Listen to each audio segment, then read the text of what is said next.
ভারী বর্ষণ ও পাহাড় থেকে নেমে আসা ঢলের পানিতে কক্সবাজারের রামুতে পানিবন্দী হয়ে পড়েছে অন্তত ২৩,০০০ মানুষ। আজ বৃহস্পতিবার বিকেল ৫টা পর্যন্ত বাঁকখালী নদীর পানি বিপদসীমার ওপর দিয়ে প্রবাহিত হচ্ছিল, তাতে নদীর দুই তীরে ৩০টির বেশি গ্রামের ১,০০০ ঘরবাড়ি বন্যার পানিতে তলিয়ে গেছে। বন্যার পানিতে ভেসে গিয়ে মারা গেছেন শিশুসহ ২ জন, এখনও নিখোঁজ আরও ২ জন। নিখোঁজ ৪ জনের মধ্যে বিকেল ৫টার দিকে এক শিশু ও একজন যুবকের মরদেহ উদ্ধার করা হয়েছে, নিখোঁজ অপর ২ জনের সন্ধান চালানো হচ্ছে।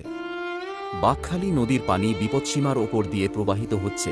বিকেল ৫টা পর্যন্ত উপজেলার ৯টি ইউনিয়নের অন্তত ২৩,০০০ মানুষ পানিবন্দী হয়ে পড়েছে জানিয়ে ইউএনও রাশেদুল ইসলাম বলেন, বন্যাকবলিত লোকজনের মধ্যে দ্রুত খাদ্য সহায়তা ও শুকনা খাবার পৌঁছানোর চেষ্টা চলছে।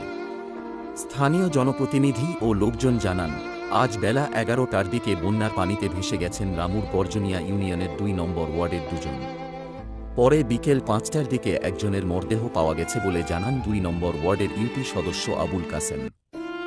একই সময় রামুর ঈদগড় খালে ভেসে নিখোঁজ হয়েছেন স্থানীয় এক কৃষক এবং ১০ বছর বয়সী এক মেয়ে শিশু। বিকেল ৪টার দিকে শিশুটির মরদেহ বাঁকখালীর নদীর তীরে পাওয়া গেলেও কৃষকের হদিস মিলছে না।